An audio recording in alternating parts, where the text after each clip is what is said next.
Welcome to the Dogish podcast, the only podcast dedicated to dog parents and the topics, events, and personalities impacting their lives today. My name is Jasen Arias, co-founder of Forever USA. And with me, as always, is my co-host, Miss Sylvia Wes, certified dog trainer, pet expert, and dog mom extraordinaire of Dog Up in This Bitch. How did I do today? Holy smokes. He done did it, everybody. Yeah. Today's episode was like crazy. Isn't that awesome? Fun? Yeah, we got to speak to Zach Skow, which like what a freaking honor that he took time out of his busy schedule. Yep. Founder of Marley's Mutts. Marley's Mutts. He's an incredible human being. We matched. We talked about a lot of stuff. By the way, if you're not watching the YouTube version of this, you're seriously doing yourself a disservice because the YouTube version is going to have like race car talk. And it's going to have like extended stuff. We ended up talking for almost 2 hours today. And the podcast is only 43 minutes. Yeah. I mean, listen, like he's just a very cool human. And like, you know, the extended stuff, we always love getting to do with our guests because we feel like it gives our listeners an opportunity to appreciate them as just human beings, which I think cuts right to the core of the episode, which is just like meeting people where they're at. Well, let's get into it with Zach. Yeah. Very cool. Let's go. Oh no, it's already too fun. All right. There we go. We are officially live. Welcome to the show, Zach. Thank you. Zach, you made it. Your day was harrowing. It was something else. You tried to tell us without like telling our listeners, and like we just wouldn't allow it. You know, we were like, a timeout. Your day sounds really exciting. You should go change your shirt and then we'll talk. Change your shirt. There was a costume change and everything, you guys. Like this has been the ramp up to this. Needless to say, we're all very comfortable. Jasen and I also changed our shirts just in like a movement of solidarity. I'm kidding, we didn't. Well, did you notice that I stayed with tan because you said tan? So I literally went and found the closest thing I had to tan. When I saw you pop back up on the video, I was like, he's a good sport. We're going to be excellent friends. I appreciate I did notice. It was duly noted. I'm putting in efforts here. You guys really accommodated me brilliantly. I told myself this morning when I left the house too, we're not canceling no matter what. I don't care what happens. And then sure enough, we got stuck inside North Kern State Prison and et cetera and so forth. And you guys were great. No. It was, time out. You can't just et cetera. It was the greatest phone call. I get a phone call like at 2:00 and he's like, hey man, they're not letting me out of prison on time. So let me jump right in there. Yes, summarize that. Yes, so it's a super exciting day for us. This is probably the most exciting spiritual day for me in close to 2 years. You know, our Pawsitive Change inmate canine training program, which is a program of Marley's Mutts, is one of it's like my spiritual lifeblood. I feed so much of my spirituality, my purpose, so much of it is plugged into this program. And today we were welcomed back inside North Kern State Prison, which is a really big deal. It's one of the seminal locations of our Pawsitive Change program. But we've been running it on the outside. We've been running it at the fence during all of COVID because prisons are off limit. So we were finally welcomed back in. We had interviews today. So today we interviewed 37 inmates on the high security yard at North Kern State Prison to join our program, to join 20 or close to 20 student inmates who are already enrolled. You know, so many of our guys got out of prison or moved to lower security facilities during the off season, during COVID. So it was a whole bunch of new guys, and it's just really thrilling to be a part of because I'm there with, you know, one of my best friends, Robert Villaneda, who's our lead trainer. He's a former Marine, an incredible guy who I seek to emulate in many ways. And he's a Hispanic male, you know, Marine Corps veteran. And to see him get to go into prison and run our program the way he does and encourage other men of his background, you know, he's raised with 12 brothers and sisters in a Catholic household and with all the shame and the rest of it that goes with that. So to get to see him become such an incredible leader inside of prison and to lead these men to discovering themselves emotionally, to disseminate emotional, to just create a landscape where being emotional is is welcome and is appreciated and is accepted. And it's so difficult to do in a prison setting, and especially to do it while maintaining, what they understand to be kind of necessary male elements. So to kind of maintain your dignity as a male, but still be able to be very highly emotionally in tune and emotionally expressive. And so we always talk about prison, whenever we leave the Pawsitive Change program, it's like it's like you're arriving at Disneyland. That's the only way I know how to explain the feeling. It's exhilarating. You're so plugged into your purpose, and I don't know. It's beautifully magical. So yeah, today we were there 2 hours later than we had wanted to be. We had to process some paperwork and get our IDs handled and all these different things. So we got kept a little longer than we had hoped, and you guys pushed it back so we could make the podcast happen. But greatly, greatly appreciate it. Yeah. So the other things that I would love to jump into that we've been talking about is just Afghanistan. Is trying to help a couple different rescues, Nozad and Kabul Animal Rescue, who are essentially stuck in Kabul. And so I definitely want to get to this. Like, I definitely want to talk about that because that sounds really exciting. But for the people, like, we have a lot of listeners that probably don't know about the Pawsitive Change program. Mm-hmm. So in just a couple minutes, do you think that you can like break down what that is, how that works, just so that people understand? Because like I've had a little bit of exposure to it, and hearing you talk about and the impact that it's made on you and in the prison systems and all, but until you understand kind of everything, the pre-story a little bit. Yeah. So Pawsitive Change is a comprehensive inmate canine training program that we operate in currently 6 state prisons, California state prisons, and 1 girls juvenile facility. And the kind of core of that program is a 14-week long live-in rescue dog, rescue people program, kind of a mutual rescue exchange whereby dogs go from high kill animal shelters in California to our ranch for a decompression period and evaluation, and then to prison. So they live in prison for 3 months. There aren't many programs like ours. There are a few, like Paws for Life is an incredible program. A lot of them, the prison programs focus on puppy raising. Ours does not. The whole purpose of our program is to create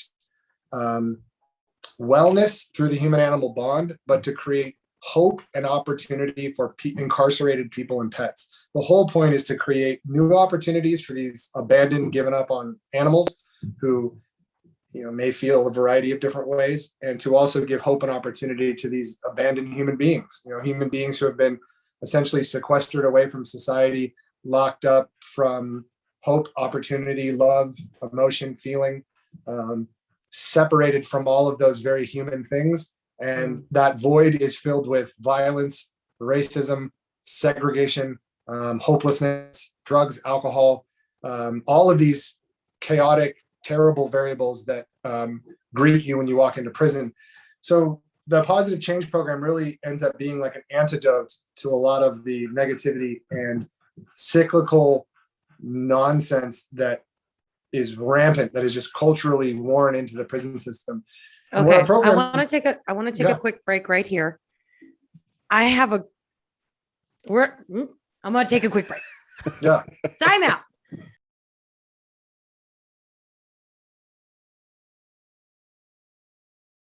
Okay, so I just want to because I want to slow this down, because I know that probably for you, Zach, like you talk about this and you've explained this program like so many times. And for myself and probably many of our listeners, like this is my first time really hearing of something like this. And so like I literally have the chills. I'm probably going to cry through most of this episode, and it's totally fine. It's very normal. Spoiler alert. Totally. I cry a lot. But what I'm really hearing and what I'm finding like extremely compassionate about this program is that there's like the parallels of like, this idea, because here we talk about animal welfare a lot, and we're really into the human animal bond and like what that creates. And we know how much rescue dogs can be a hero for us. And so this is like legitimately you're taking that sentiment and then just like amplifying it. Yeah. And being like, oh, you think they can save regular people? Like watch them totally change prisoners, which I mean, I think not going too far into like politics, but the prison system is just so far beyond broken in, there is no opportunity for rehabilitation for most of our inmates in this country. It's very sad. So you're literally like rehabilitating dogs and people at the same time, correct? Wow. To give you a vision of what our program looks like, we are on the high security yard at North Current State Prison. It's a very large prison. This is where we were today. It's like this at all of the facilities we work on. You walk you go through a variety of different gates and you approach the yard. The yard is essentially a track. It's a large track with some sports activity enrichment areas. The entire yard is as intimidating as you would assume. It's several hundred, if not 1,000 inmates, all broken up into race. So, whites, blacks, Southerners, Northerners, others, everybody's just rigidly separated. And the vibe is intense. As soon as you lay foot on that yard, all eyes are on you. And you gaze across this yard, all of these, shirtless, tattooed, intense individuals are kind of milling about. And you see this enormous 2-story high Pawsitive Change silhouette painting that says North Current State Prison, Pawsitive Change. And it's painted on the side of the dorm. And it's this beacon of light emanating from this extremely dark place. And, we walk across that yard and, we'll walk past areas that are strictly segregated. So people won't be able to follow us, depending on what race they're a part of, into different areas. But when we're bringing dogs in, like next Tuesday, we'll be bringing dogs in. And to watch the reactions from people, many of whom haven't seen a dog in 20 years, have not seen a dog in 20 years. Like, we forget about that. We understand incarceration. But we forget that a dog represents unconditional love. A dog represents acceptance. A dog represents a safe place. A dog represents understanding, like reciprocity. And it happens instantaneously. It just occurs. They don't even have to have much of an interaction. It's like prison restricts your ability to be emotional because it's not safe to be emotional. It's not safe. Our program makes it safe. Our program not only makes it. I feel like probably most of the people you're working with didn't have the clearance to be emotionally free even before they arrived there. Yeah. So that was probably a disadvantage to them and a huge contributing factor to them even arriving at the state that they're in. Yeah, most of I relate very heavily to most of our guys. Most of our guys are in some form of recovery, from alcohol or drugs. Most of our guys were incarcerated at young ages. So most of them spent time in CY, California Youth Authority, various juvenile detention centers. So they are products of the system 100%. And that maturity, that emotional maturity has been stifled, and they've never had a place where they can cultivate that. And what we do in the program is cultivate emotional honesty by making it imperative. You have to understand what you are feeling in order to be honest with your dog. If you don't check yourself and feel that you are feeling, because everything you're feeling gets channeled through that leash into that dog. Your dog will see right through whatever bullshit facade you're trying to portray. They will see right through you. So a huge part of this is being able to say, I feel insecure. I feel scared. I feel nervous, anxious. I feel lonely. I feel I'm missing home. I feel any of what you're feeling, but learn to communicate that and do so in a safe environment, and do so where you're not only going to be accepted for it, but you're going to be, promoted and encouraged to do so. And to watch the floodgates open is really magical. A lot of these guys have been holding on to their emotions for so long, which is kind of the most inhumane thing as a very emotional person. You know what I mean? When I think to myself, what would be torture? What is emotional torture? And that's not being able to express how you're feeling, what you're truly feeling, and have to really portray this ingenuine facade. It is cruel. And the program really helps guys understand who they are, understand what they're feeling. And we really cultivate a safe space whereby they, give speeches. They have homework and they just have week. Permission. Yeah. And it's really built into our curriculum. A day in the life of the course is, so we'll go in on a Monday, for instance, at North Current State Prison, And it's a 3 to 4 hour course, and it would be myself. There's usually 2 trainers. There's usually Robert and Stephanie, or Leah or Lisa, or Sam and Kim. There's a variety of different trainers that we employ in the program. I kind of float around, but it's a 3 to 4 hour program. We have usually 30 inmates, 30 student inmates, 10 dogs. So those 10 dogs live in the pod.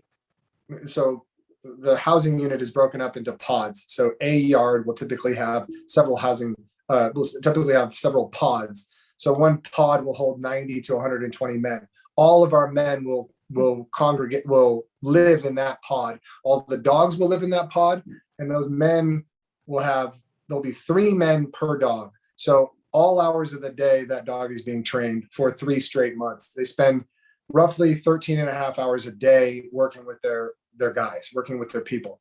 And they're following the Canine Good Citizen certification. So they're following those testing points. The CGC is Super cool. a 10-point testing, process, whereby at the end of our class, they are tested. Our testers go in. Most of our trainers are testing certified for CGC. So they'll have to perform. They'll have to get through that. And we've never had someone not graduate. We have 100% graduation rate. We also have 100% recidivism, or 0% recidivism. And what I mean by that is none of our guys have gone back to prison. We have, I think, graduated 600 men. Something like 55 have been released from prison. And to our knowledge, none of them have gone back to prison. The national average is 75% go back to prison, essentially within 6 years of offending or being released. And there's just, I think it would be a disservice if we didn't get into the politics a little bit, not necessarily right or left or anything like that. But from a taxpayer standpoint, it's very important to understand that the prison system is creating hyper dangerous individuals by incarcerating them in such a dark, negative place. We are only encouraging recidivism. And what does that mean? Well, we're encouraging 2 things: more violence to be inflicted upon human beings when they get out of prison, and more money to be spent on locking them up when they get caught again. In California. I think the biggest thing that probably most people don't realize is that prisons are privatized, and they're financially soluble, which is horrible to say, but I think it's important to say that. And so it does serve the system for the prisoners to return. Yeah. So Yeah, I think there is that, it's like groundbreaking that you're like doing this work, because you don't see reform programs commonly in our systems here in the States. It's very unfortunate. Yeah, we don't. And it's hard. The system itself, it took us a long time to just get into prison. It took us years of begging, and paying for it. We pay for it. The state doesn't pay for it. I was wondering about that. I was going to ask. PDCR doesn't pay for it. The taxpayers don't pay for it. Private donors pay for it. All of our programs. We had some support for a while, but when COVID happened, all of the money, every fucking dollar went to housing formerly incarcerated.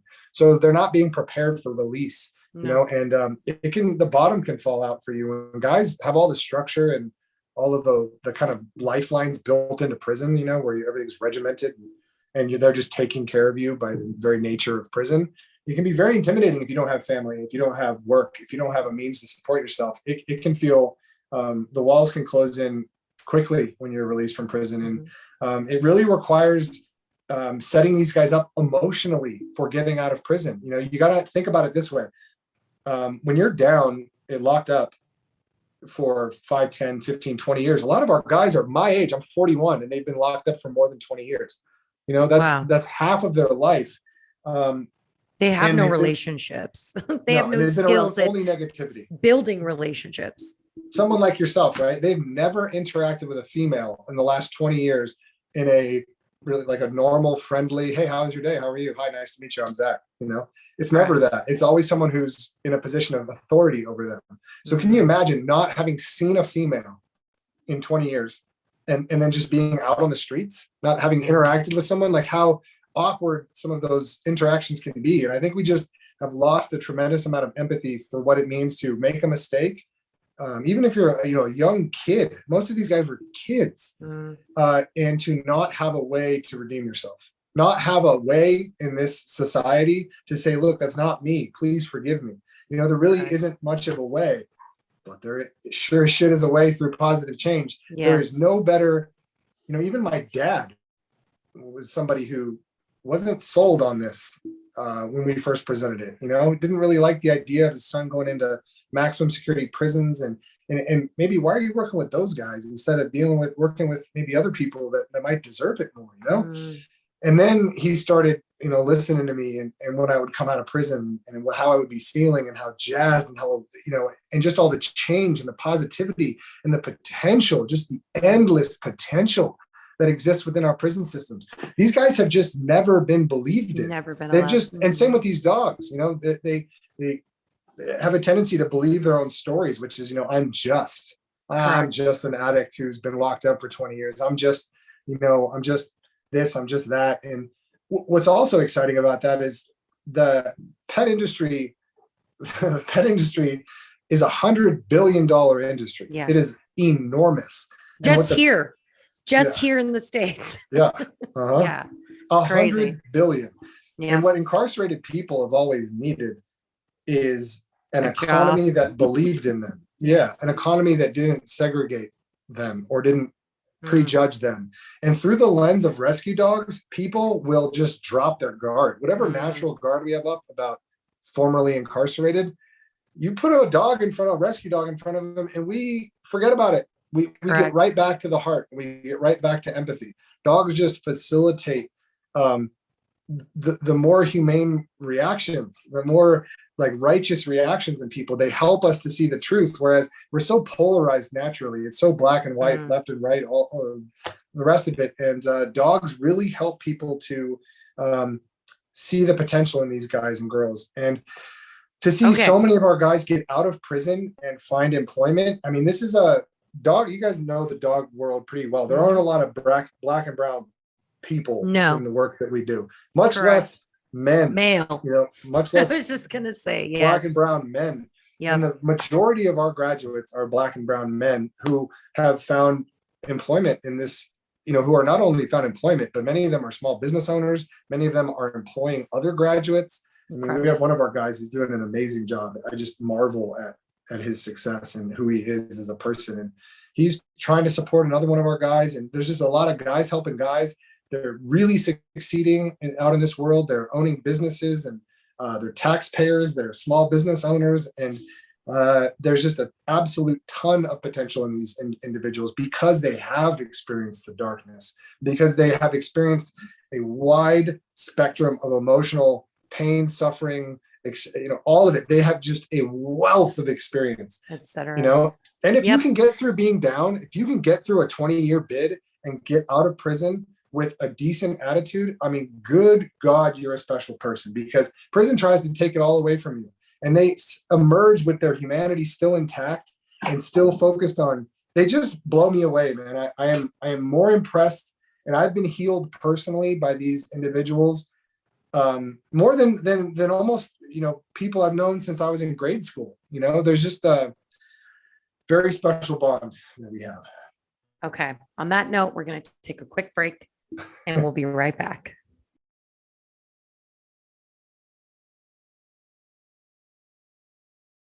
So there was something that you said, Zach, that really stuck out to me.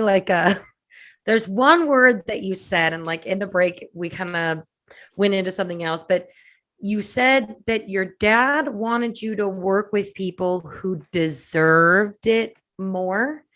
And I think that that's such an interesting word, because when I think about inmates, there's this weird, and so this gets into what you were saying during the break, which is there's this if you're anti-inmate, you're if you're pro-inmate, you're anti other things. And I try to just kind of get down to the fact that this is a human life. And we've been discussing, a lot of these people have been there since they were kids. They messed up one time, I can just share my husband's son graffitied on a bathroom wall in Beverly Hills and got sent to juvie because it's Beverly Hills and got sucked up into the system and ended up being a drug dealer till he was like in his mid 20s and just like sucked right back into the system again. He's like totally clean and like happy now. But like, this is a thing that happens because when he was 14, he tagged a bathroom wall. Like, how is that not someone who's deserving of like a reformation or a second chance? Yeah. So that's my bias. But I understand where like a lot of people don't think that way. Like they're like, oh my God, they're all murderers and rapists. And that's not really true. So why are these people like not deserving of an opportunity to be shown love, compassion, empathy, and an opportunity so that when they get out, they can do something with their lives that isn't going to land them back in prison?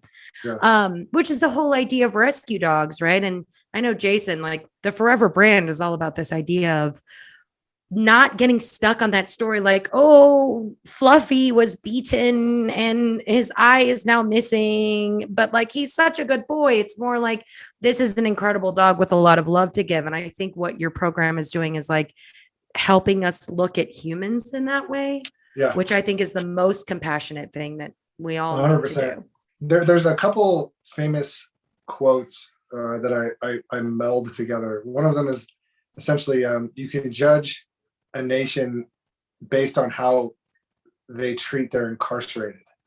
And then another one is something similar, but like in reference to animals. I've heard that. Like with people, like you can judge a person based on how they, right? So I tend to think of, there's just how we treat incarcerated people and how we, whether or not we choose to empathize with them is a critical decision.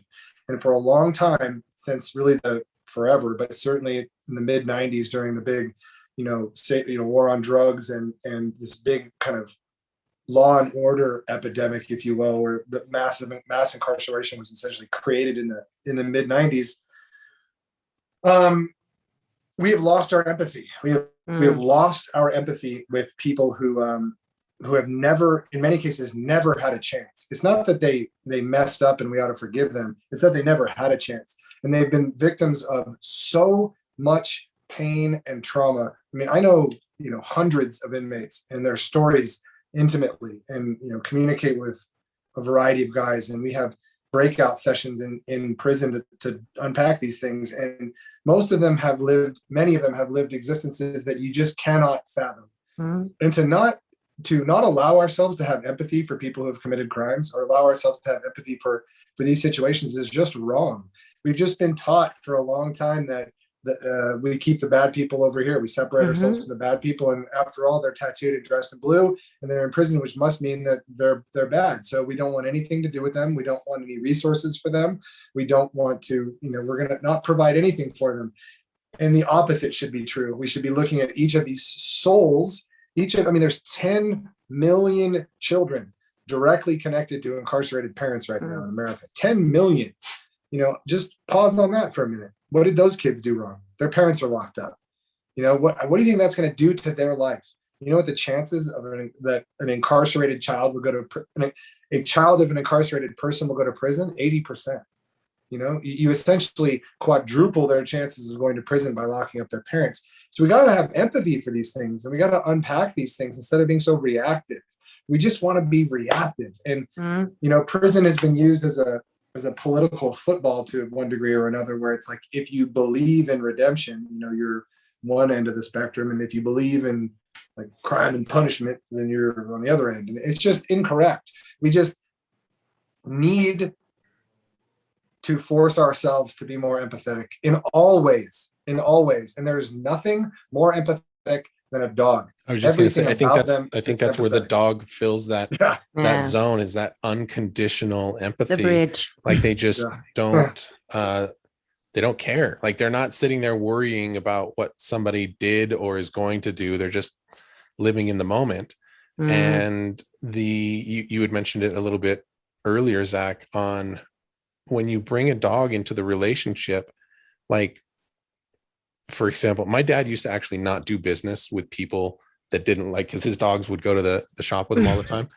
And if they came in, they're like, ooh, like weirded out about the dogs, he would not do business with them. It was just like an indicator. And so like the same thing, like you can learn a lot about how somebody treats an animal.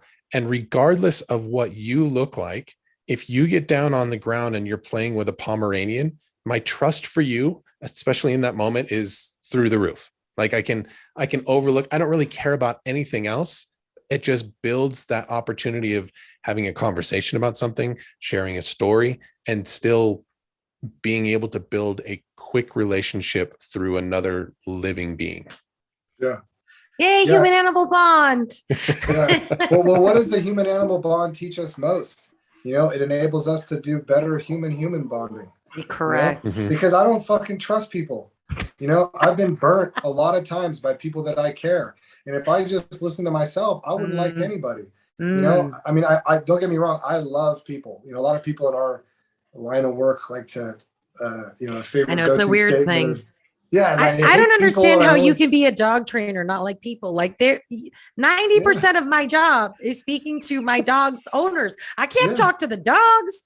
I can't be like, okay, Fluffy, mommy's going to tell you to sit and you need to do it now. Like, that's not how this works. Yeah. We're on the other end. Like we started doing dog photography because it was so much better than family photography. Like we didn't have to pretend to like a bunch of people. It was just, we would tell the dogs they could stay at the studio for the day, but there was no way you were leaving your kids. So I got to pause on that since you just introduced the topic, but still to this day, I don't think there is I don't even think I can look at you while I say this, but there is not a more emotional video or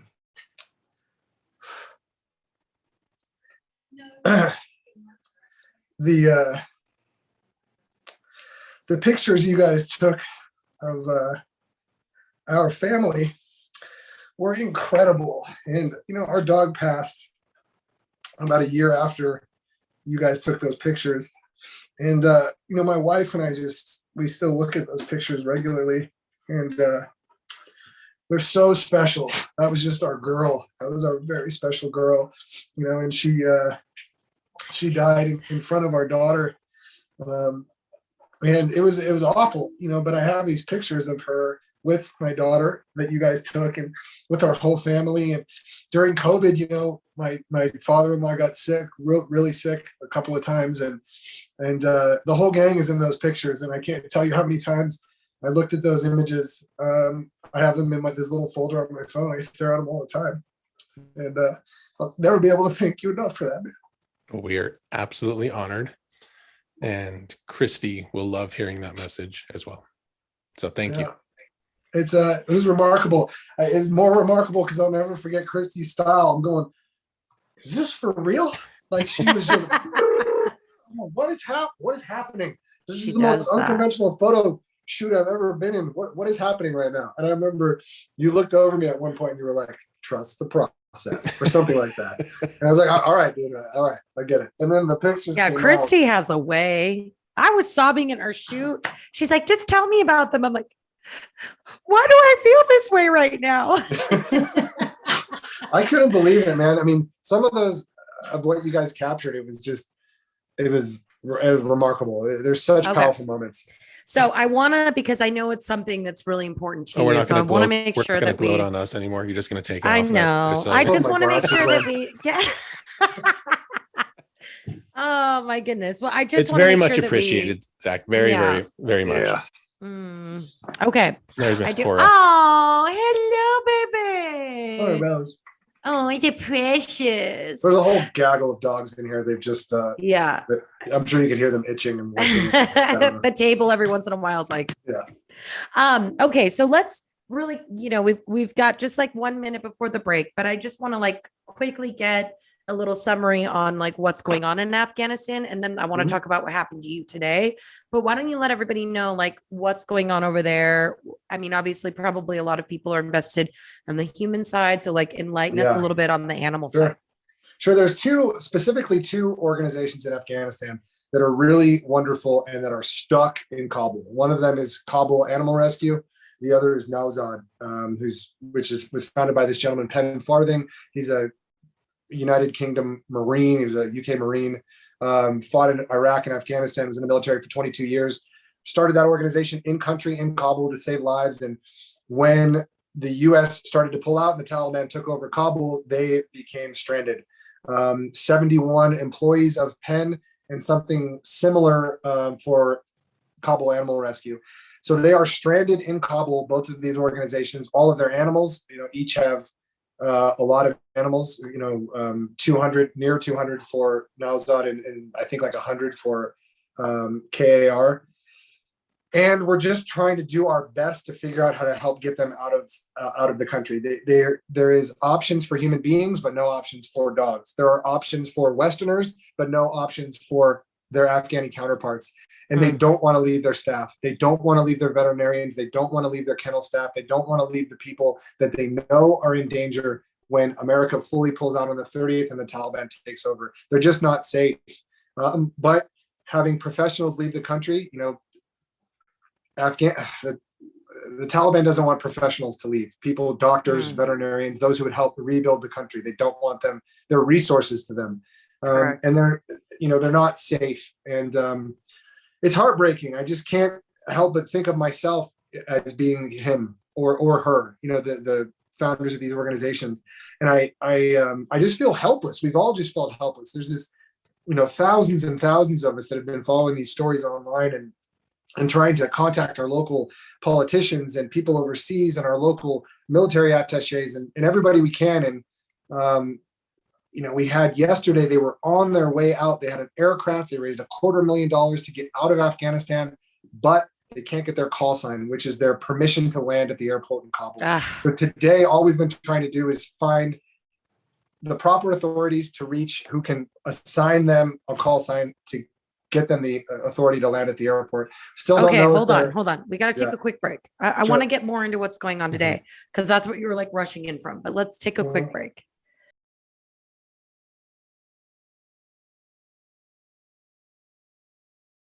Okay, so we're back with Zach.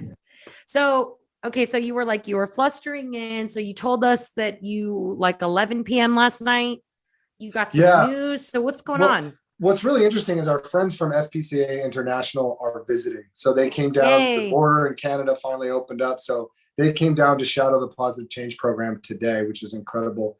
Cool. And Lori, we love Lori. She's the best. She's amazing. She'll be here in 5 minutes.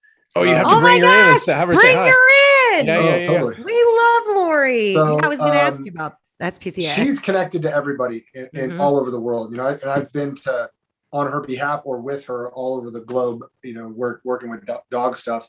And so having her be able to reach Penn and reach Kabul Animal Rescue is really important because I don't have a point of contact there. And their email and their Instagram messages, you can imagine, are just thousands flooded. Of messages. And we had all these really interesting developments take place where folks reached out from a variety of different political offices today with some real hard intelligence that's helpful. Some of our folks who work out at Edwards Air Force Base, which is right near here, really kicked into gear. So I have a buddy who's an officer out there, and I could not believe some of the messages he's been sending me today where top brass is coalescing to talk about trying to make things happen. And it's just a beautiful thing to see so many people, come together to try and help other people. A lot of times the people of animal rescue get forgotten. We are just here to sacrifice our lives and our time and our sanity and our, all the rest of it. Capital all caps on the sanity. Yes. So to see them, to see so many people coming together and so many people messaging, and I really, I can't take any credit. All I'm doing is posting things on social media, and folks are sending me, information, which hopefully will be helpful. And we'll find out from Lori, later today if she's able to make contact and if any of this stuff will work. But the next 48 hours are critical. If they're not out by or have a exit plan by the 30th, this is going to get ugly quick. No pressure. Yeah. So that's really intense. So what kind of things, is it out of our hands at this point? Is there anything that people can do to make an influence on this or an impact Well, the only thing people can do, which they really can, is contact their local politicians, whether it's your state assemblyman or your state senator, all the way up to your, actual United States House of Representatives or senator, and let them know what's going on. Let them know this is something you're interested in, that these Westerners are stuck, that the people who have helped save all these lives are stuck, and that it's very important. We're up against two big problems. One is people who don't have Western passports needing rescue. So those human beings needing a place to go. And the other is animals. And transporting animals right now optically looks weird because it looks like you're prioritizing animals over people. But most of these animals, as far as I know, in terms of transport aircraft or airlines, there's not going to be a lot of stuff in the cargo bay. The cargo bays are enormous. So that's where the animals would go, is in cargo. So it's not taking up space for people. The civilian exit force or extrapolation force that they've just commissioned, the president, I think, sent 300 civilian airliners over there to start ferrying people. And like I said, those cargo holds are going to be relatively empty. So that's where the animals could go. So I'm just really hoping and praying. Is the CDC ban on the importation exactly just what I was just going to ask too? It's just out the door for this because this is like an emergency. It's not out the door. There's problem after problem with this. I mean, the United States of America. So I don't know if this is official stance or not, but it was communicated to me by someone anonymous that if the military does get involved and they are chartering military aircraft, that there is most likely will be a way around the CDC ban because they're not coming in through normal channels. They'll be coming in through military channels. So I think if it was a military aircraft that helped rescue these animals, like say we made this is in my perfect world scenario, we make enough noise that people in power, politicians and whomever else, will take notice of how important this is to the American people, and they will come to their aid. And they will use a military aircraft to ferry them out of Afghanistan into somewhere safe. And I mean, we're talking about, we have 20 acres here in Tehachapi that we offered to, if we can get the dogs over, we can help them stage here. We could even help provide jobs here. I don't know, that's getting way ahead of ourselves. But I learned about Penn. He's this really remarkable guy. I first learned about him in like 2013 or 2014. He got the CNN Heroes Award, right? That's when I remember seeing him on TV. And I followed him for a couple of years after that. I don't remember what happened in terms of not following him anymore, but he's just a remarkable guy. And I relate to him. I was not in military service, but you just really pull for these people and you see what he's done for that community and what he's done for abandoned pets in that community and what he's done for military dogs and civilian dogs that were over there. And he's just a special guy, and they deserve help, man. They really do. Okay. Not to make just like an abrupt left turn. No, it's all about. We've come to the end. Really already? I know, it happened so fast. Is that a reference to History of the World Part 1? Is that what that was? No. Yeah. Yeah, just ride that one out there, Sylvia. Yeah.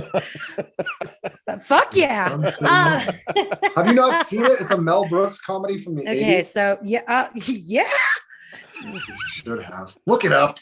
I will. Look it up. Okay, but speaking of comedies, Jason is going to give us his iteration of comedy. I don't know if you've had a chance to listen to our Hubble podcast, but we do end every episode in a very special way every time. So, Jason, whenever you're Are you ready? Whenever you're ready, sir. All right. Where do dogs go to get a new tail? I don't know. Where do they go? A retail store, obviously. Come on. I should have given it a shot. I think I could have come up with it. Dang it. If you would have phrased that in the form of a Jeopardy question, I think I would have. What is retail store? Yeah. What is retail store? Well, when it's a Jeopardy question, I put the proper amount of pressure on myself to get it right. Yeah, no. You know? Okay. Final Jeopardy. Well, we're so glad that we didn't put pressure on you today, Zach. This was amazing. Thank you so much for coming on. And this was fantastic. I feel like we had another 2 hours worth of stuff to talk about on this. Yeah, we'll have you back. Keep going if you want. I'm all good. People aren't here, so if you guys want to keep talking, you can. Oh. Or we can do another one. It's all up to you guys. Et cetera, and then et cetera.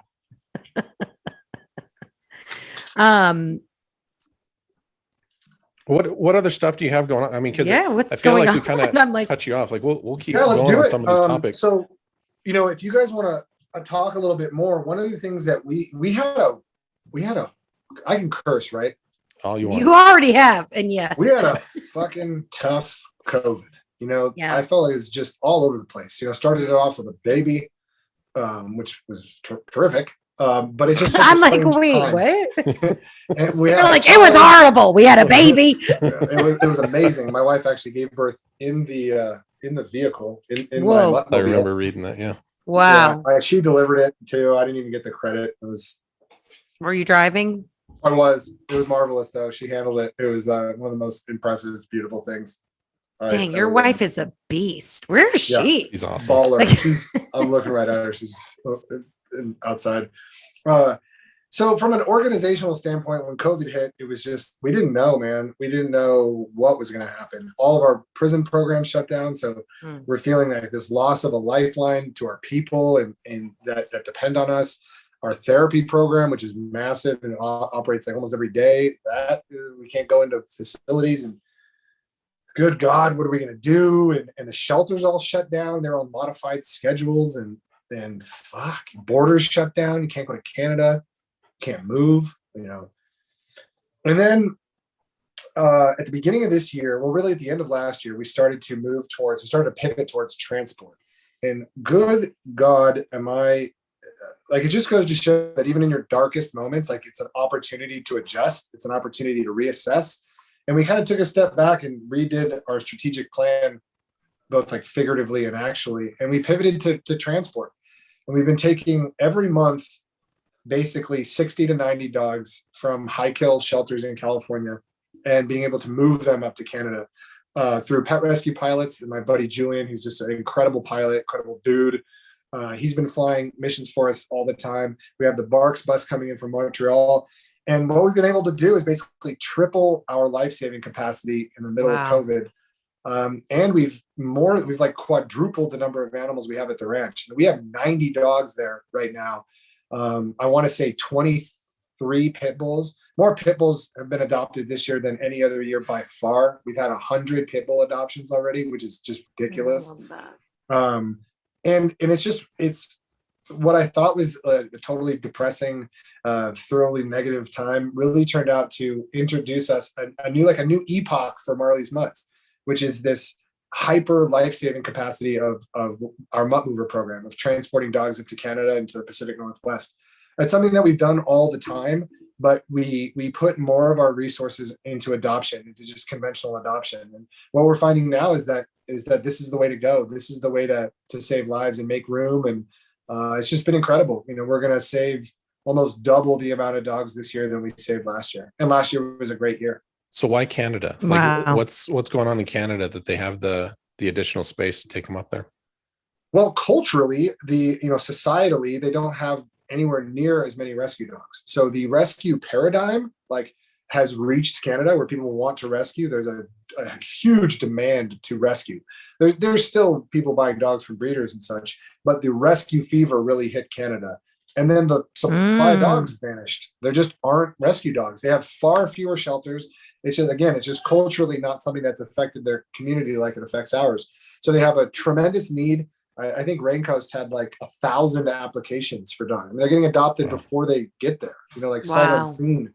So yeah, and that's what we're going to continue to target. And a lot of the country is that way. Probably not so much Toronto being on the East Coast and closer enough to the East Coast and rescue organizations out there, but certainly for us, it's been incredible. And we've really kind of struck gold with the system that we have at the ranch. We have 18 interactive yards. So quarter acre yards that are fenced in, that are, each for play groups and we do dogs playing for life. We do dog psychology. So we have a whole mixture of training techniques and ideas. So we have these what would be, opposing dog training fields, right? Like dogs playing for life and dog psychology, right? They're not supposed to get along, but we get along very well. We pride ourselves in being able to meld a lot of different kind of training techniques to help our dogs. And what's been so rad is that what we've been able to do for so many pitties and bully breeds. It's just become a really free place at our ranch, and so many of them are going up north, but so many are getting rehabilitated at the ranch in these play groups. And we have 8-9 dog deep pit bull play groups that are going all day long, and it's just the greatest thing in the world to see. Pitties not in kennels, and pitties running around with the mountains in the background. Yeah, they do not thrive in a kennel situation. It's not for them. No. And just me personally, sometimes my eyes don't even believe what I'm seeing when I see I'll look out on the side here and I'll go, whoa, there's a lot of dogs playing around in there.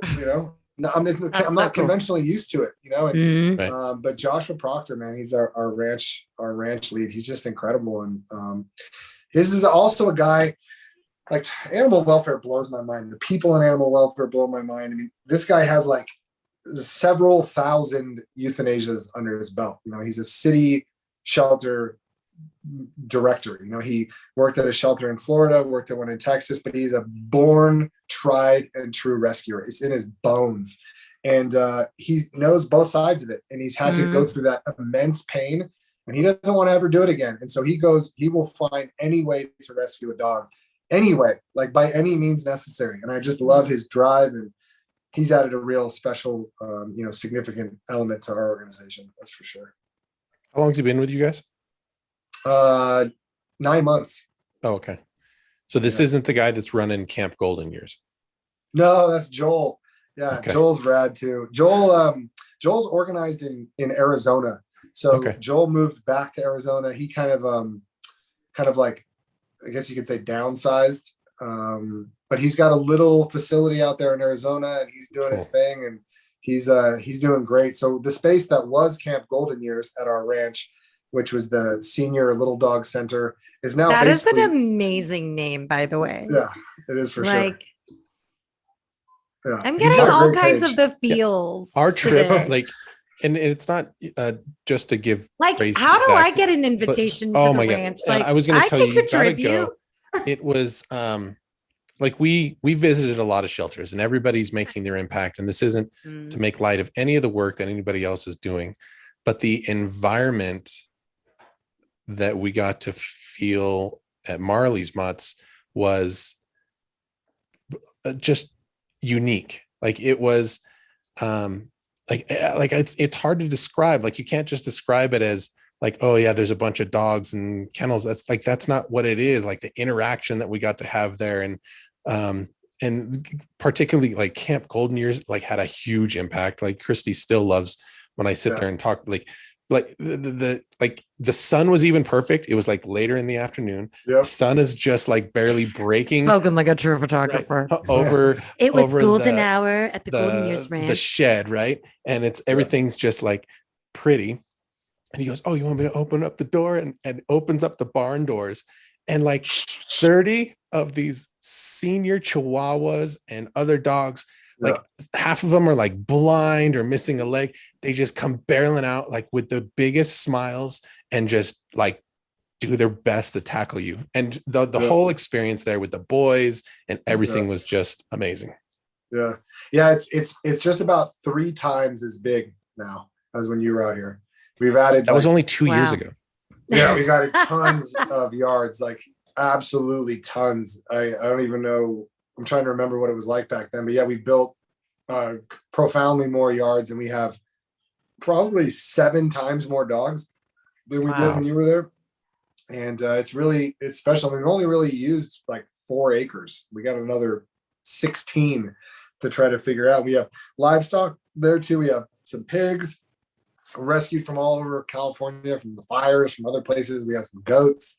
We even got some goats adopted last month, which is great. We have Wheelie World.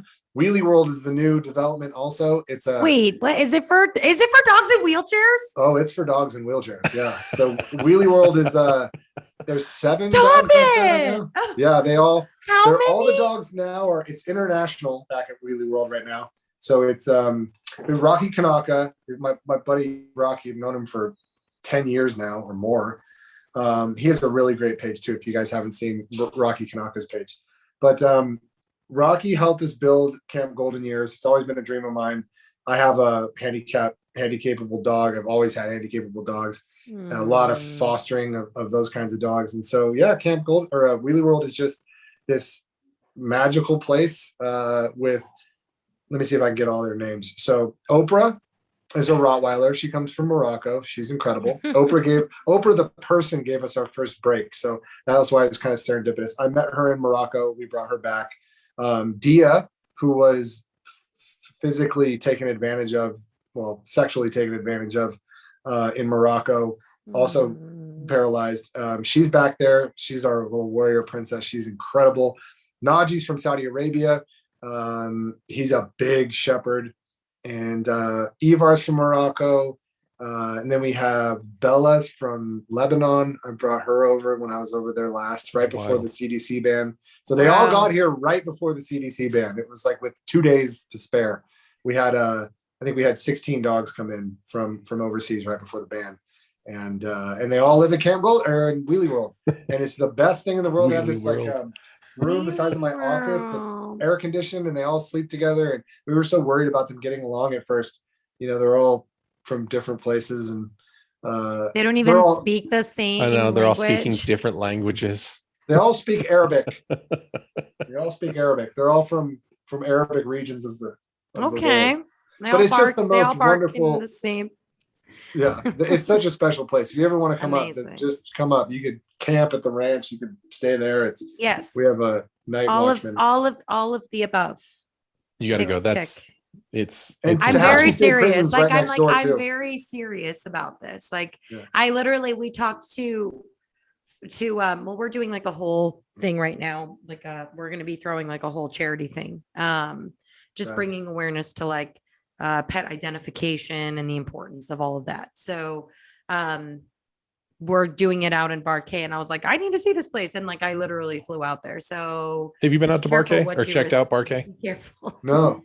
So these guys kind of redefined the whole dog park experience. Oh, yeah. Instead of just being a place where you go and you take your dogs to run around, they kind of flipped it on its head and they added in, again, it's like trying to describe your place. A full bar restaurant. Like a bar and a restaurant and on a music 2-acre patio. dog park. And like you get a membership to be able to go there, and it's like good food and good drinks. And, where is it? Kansas City. And then there's Oklahoma City and St. Louis. Yep. No kidding. My dad's from Kansas City. My mom's from St. Louis. Get out. You got to go. It's such a fun day. So we're doing an event there in October. You should come out for the event. You should just plan it. My favorite there she rescue. Hi, gorgeous. Oh my gosh, you're beautiful. You want to talk? Yeah. Go ahead. Say what you would like to say. Who are you? Shiloh. This is Shiloh. Shiloh. And who's your favorite dog? My Everett. Everett. That's our foster dog. Yeah. He's the one who keeps bumping the table. He's a blind, deaf Cocker Spaniel. Oh, I love that. Yeah, he's awesome. Oh, sweet. Yeah. How long have you guys had Everett now? For a week and a half. Yeah. And he's your favorite already? He's incredible. He follows me. He can't see anything. He can't hear anything. Well, he can hear me snap. So I just walk around snapping behind me, and he follows me, and he's mapped the whole house by now. Yeah. He's got the stairs down, and we always have a foster dog, sometimes a foster horse, sometimes a who knows what else, but we always have some sort of animal. Here. Yeah. Amazing. Whatever happened we have 9 to animals, so. What was the name of the dog that had he was casted on one of his legs or both of his legs? I'm trying to remember when we were there. Oh yeah, was it Legend? We have so many injured dogs. It's hard to remember. Was it a Pity? No, little guy, I think, if I remember. I'm trying, I just remember feeling bad, he would I would think, I'm trying to remember if he or she would lay on the ground because the casts were all the way up, and then trying to walk on the casts. I'll have to go back and look at the video again and stuff. I'll send you a clip to be this one. That we've had so many, we're kind of This is another thing that's been so remarkable is our organization has so many supporters that we don't really have to say no to dogs. And Yep. when I started Marley's Mutts back in the day, everything was such a heartbreaking, laborious decision. And you automatically had to do math to just figure out what you could do. And now we just know, you know what, let's tell a good story. Let's put some posts up and we can make this happen. Like we know we can make it happen. There's that confidence there. And God, I'm grateful for that, man. I remember the first 2 months of Marley's Mutts, I had a litter of parvo puppies, and I had saved up $3,600 at that point, and I lost all of it. Half the pups died, the other half survived, but every dollar I had raised was gone. And I just thought, like, that was my dog rescue career is over before it began. This is terrible. What am I going to do? And it worked out fine. I went to Panhandle to AA and NA meetings, and I made T-shirts, and we got everything back. But what's so incredible is that I don't ever go through that process anymore. Like, because we have such strong support, we can save these dogs that would in the past just have had to have been euthanized. Like Cora, who I had up here, our 2-legged poodle.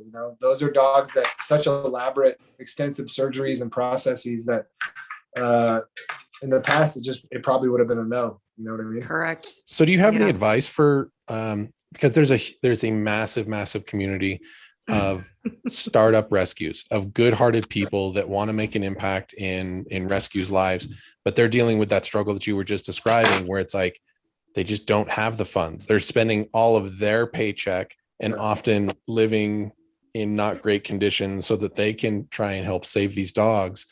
I have my thoughts on how we continue to just keep sharing negative stories, and that doesn't feel like it's inspiring to me, but I've never been in your shoes either. So like, if you were to give some advice to somebody that's trying to move out of that struggle, I think there's a very natural tendency, first of all, I think there's a very natural tendency to want to get eyeballs.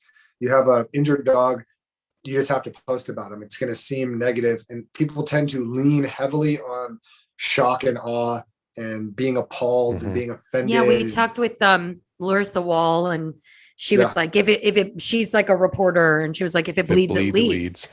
Remember where she was a reporter? Bakersfield, California. I met her when she was working at ABC 23. Mm-hmm. She was at the shelter every week. Yeah, she was gung ho, man. I got so much love for Larissa. She's way amazing. Before she was at Hallmark, and she was something else. She was at the city shelter all the time, and I'll run into her some days, and she was just work. She still had to go to work that day. So yeah, what I would suggest for people is that it's about telling a story. It's about a story arc that ends positive. We have ceased to tell the whole story or make room for the whole story. It ends up being, instead of setting the table for a miraculous story that's beautiful, please stop. We tend to hyper focus on the shock and awe. We don't leave room for the really positive part of this, which is a bunch of people coming together to save an animal that can't save itself, and the end result, which is a happy adoption and a wonderful life. And again, people coming together. Shy. Can you please go find your mom?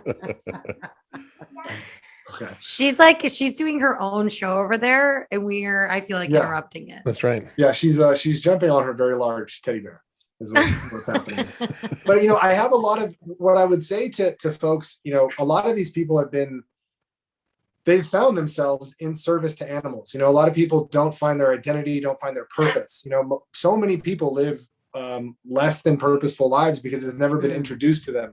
Maybe family was their purpose, maybe money was their purpose, maybe whatever else. But when you get plugged into being of service to an animal that can't serve itself, and you're its everything, you're its opportunity, its hope, its shot at life, it changes you, and it can harden you. It can also open you up if you allow it to. But yeah, the burnout factor is very real. What was that? The burnout factor. Oh, dude, 100 and compassion fatigue is a real thing. I worked in rescue. I used to work at Fur Baby Rescue. I don't know if you know them.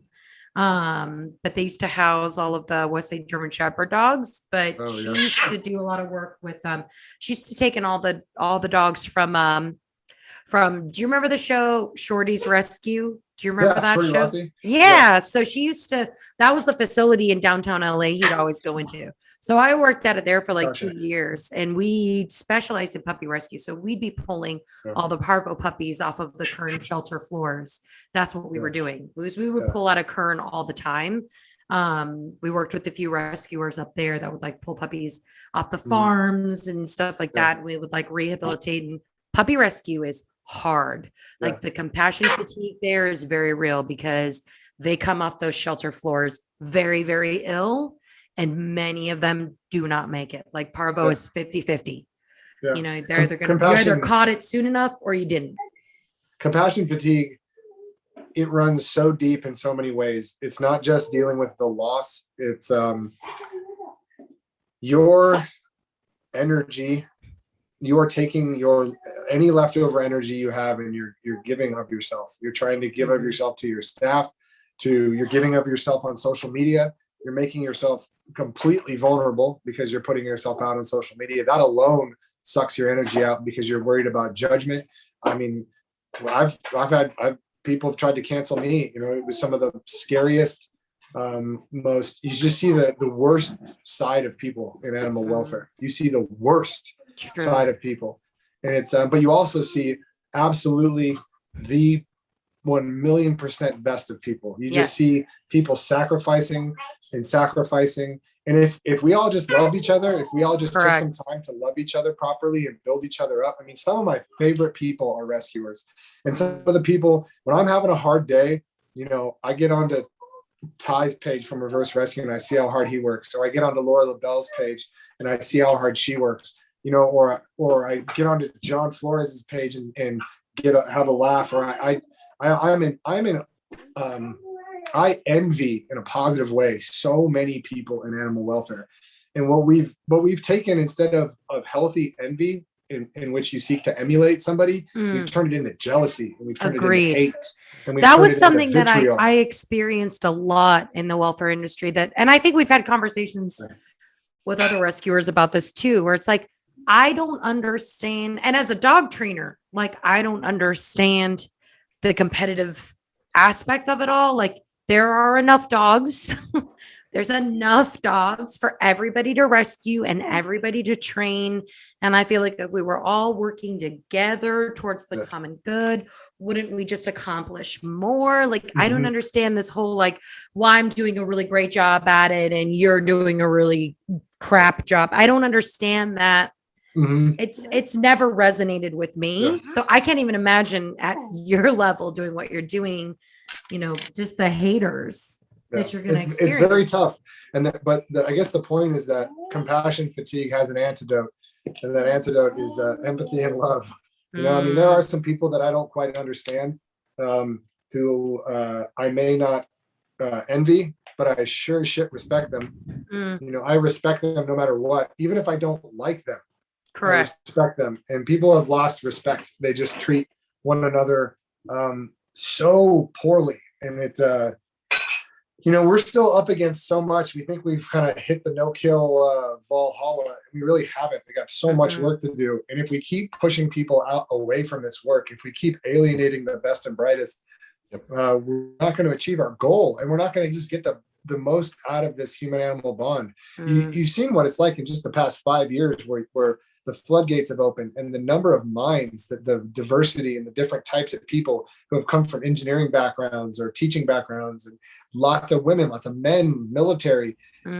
Dog training has, I mean, if you graphed it on a chart, it's crazy. There's science behind it now. Like, there's like people really are invested in this idea of animal welfare. And I feel like there are so many brilliant minds working to solve the problem of why we have so much euthanasia in this country. And like, you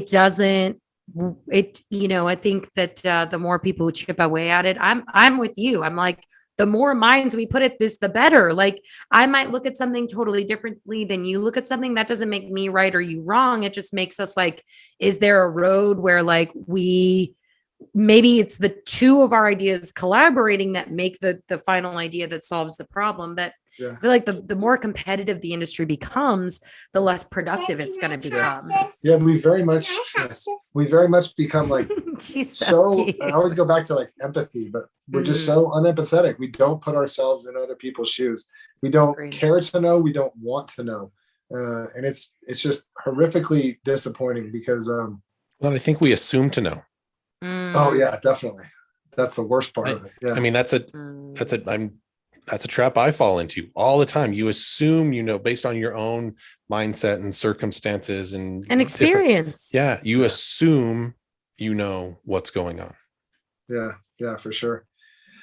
And then we get this like really fun, like anonymity of social media that makes us all feel really powerful while also totally safe, so I think it kind of empowers people to say and do things they might otherwise, like if we were like face to face, I wouldn't say this to you, but like on the internet, it's like carte blanche to just kind of do whatever you think you are entitled to do. But yeah, I agree. I feel like we are sadly moving further away from compassion. It allows us to be a lot more polarized and see ourselves as really separate when, I don't know, as a community, as like an animal community, I think we all need to kind of like bond together a little bit more. And, 100%. Welfare is a team sport. It is. We all have to do it together. We can't leave anybody out because you don't know who that person is going to be 5 years from now. B, you don't know what their experience was 5 years ago to get them to where they are. Like, I don't know. It's very difficult when I see people tearing each other down in this realm. There's no room for it. And, we got better things to do. Yeah, we're getting less done, you guys. Like there are animals in Afghanistan that need our help right now. So maybe like don't go tell Becky she's being crappy. Like, contact your local politician instead. Totally. Yeah. Oh my gosh, this was incredible. You're my new best friend. I'm gonna move into the ranch. I'll just take over I'll be in Wheelie World. I'll just be hanging out in Wheelie World. You're just gonna open the doors and it'll be me. You're welcome. You take a sleeping bag into the. I'll get a wheelchair. I don't want them to feel ostracized. Like I want them to feel like we're one thing. So I'll just. Totally. We'll figure it out. I'm sure we have a wheelchair laying around somewhere. Oh my goodness. Dia's like can go 20 miles an hour in that thing. So you better practice because if we're having wheelie races are coming soon. I'm not that competitive. That's so cool. Keep an eye out at Marley's Mutts on social media. We are doing wheelie races at some point. I can't wait. Oh my gosh. And Cora, the next thing for us with Cora is we found out that there's a world record for two-legged dog walk is 30 feet or 10 meters in 6 seconds. So we're going to have Cora kick the shit out of the world record for a two-legged dog walk. Yeah, get it. Yes. Let's go, Cora. That's Wait, awesome. Is she in training? Are you making her little like doggy protein shakes every morning? Yeah, you should get her like a little sweat. You need to do like I need to see a reel of like a montage with her, like, and her, it's like her little back feet. And she's like going up and downstairs like Rocky. And it's like the Rocky theme song. It's on the page. See the stairs. The video's already been done. Just put the Rocky theme to it. It's on the stairs. Go to the page is the Cora Rose. But yeah, every morning it's happening. It's basically like sweatband. I have ADD, so I'm literally pulling it up right now. Like I can't help myself. When you see it, you'll get it. You'll get what I'm talking about. But yeah, I open hand slap her in the face in a non-abusive way to Eye of the Tiger. And I usually give her a shot of hard alcohol. Sweet. That's the training regimen. Wait, just to get her going, the Cora Rose. Is Cora 1 R or 2 R's? 1. Oh. CORAROS. You went a little off the. Well, you know what? We adopted her on Valentine's Day, or as people from Bakersfield would say, Valentine's Day. Correct. Sorry, Bakersfield folks. Correct. and so Cora Rose, it just made sense. Why am I not finding it? I'll send it to you. Please do. It's on there. It's also on my page. It's like 5 posts ago or something. I found I came her. home from work, and Cora jumped up the stairs on her 2 legs, did all 15 stairs in like 2 seconds. It was She's pretty so impressive. cute. Yeah.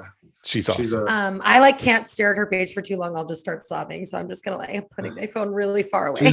She's a purple ray of sunshine. I love that. I do. I feel so blessed to have that dog. There are some times where I just feel, for me, again, I'm an emotional person. So I feel depression and sadness often, I've been someone who's felt suicidal thoughts and things like that. And to have Cora, to get to have this fuzzy, like Buddha beacon of like uber positivity that I just have with me, that I can change anybody's day, anybody's moment instantaneously. I have this little magical fluff ball it happens to me every day, where I see someone or many people, or I'm out coffee or just some innocuous interaction, and people who are having awful days will stop. Sometimes they'll cry. Sometimes they'll ask to hold her, and they lose their shit. And it's so beautiful to get to watch people like react to Cora, because instantaneously they see her missing her front legs, and it doesn't make sense to their brains. Like, how can she do that? And then they think about their own struggles and their own challenges. And they were like, well, shit, if she can do it, I can do it, and then they see how happy she is. I mean, the resiliency of dogs is like, it's confounding. Like, I remember when I was working at the rescue, we got in this like little Chihuahua who a woman hit her with her car and like brought her in sobbing. It was like a little stray running in the streets of downtown LA. And she's like, I hit her. And so she's like, can you help me? Of course, we took the dog in, and it was the back femur. So we casted it, but it couldn't be saved. Like, there was no way to get the bone to fix itself. So we ended up amputating. Her name was Zoe. I fostered her while she recovered from her amputation. And like, she was so sad for like 4 or 5 days, like markedly depressed. Like, you could really see the lack. And then I had 2 dogs at the time, and she just was like watching them be dogs and like jumping on the couch and, coming up for snuggles. And then I'll never forget the first day she just like on her new little tripod body jumped up on our couch and was just so pleased with herself. Yeah. And I was like, I started sobbing. I'm like, she did it, but it's like, that was the moment when I truly realized, the resiliency. Cause I was new to, I was like 22. I was just a kid. And like, I was suffering a deep depression at that time. And like, just started working at this rescue. I was like 6 months into working there, and I took in this little like tripod, and it was my first experience with like any sort of amputee dog. And I was like, I need to do dogs forever. Yeah. Like, that was the moment, totally. That for me, I was like, this is, I need this in my life forever, always moving forward. It can never not be this. Yeah. And they're incredible. Isn't that weird that it doesn't translate as easy? I mean, it does translate, seeing people overcome adversity 100%, but there's something so, again, you said it was like confoundingly just special about dogs overcoming adversity, and the way they do it, and the grace with which they do it, and the ability. Because it's not like they can sit there and like go to therapy and like reason it out with you. Like, they just make a decision. They make a decision one day to just be like, this is great. And I'm like, how do you do that? Yeah. I'm hoping if I spend enough time with dogs, like the wisdom will impart onto me, and I will just learn how to just be like, I'm great now. They show us the way, man. They really do. They totally show us the way. Yeah. Okay. So when can I move into the ranch and really? Well, we are. I mean, I think we're technically hiring. So. There you go. Off you go, Sylvia. Bye. You can hear footsteps at your ranch anytime now. Can you help us start a podcast? Yes, I can. We know how to do that too. We know how to do that. Yeah, 1000%. We'll be giving a talk on it at the Pet Summit, actually. That's right. It's called Tattooed Rescue. Yeah, totally. I love that. Yeah, I fit in. You do. The second you said I was 22 and deeply depressed and figured like the dog, I'll work at a rescue. That'll fix me. That'll do it. Sounds like a rescue. to me. Legitimately, okay, this truly, I was like, I just left a sales job. I was miserable. I was selling Google ad space to realtors, which is like the most boring thing any human could ever do ever. In Beverly Hills, I was working out of the Flint Publications building. And I left that job. I had my little rescue dog, Tallulah, who we just lost in November. And it was my first dog as an adult human. I was 21 years old and I left the job. I was so depressed. Like I didn't get out of bed, I think, for like 3 months, except for to take my dog out.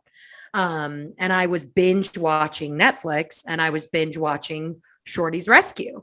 And I was watching it and watching it and watching it. And I was like, I need to do dogs.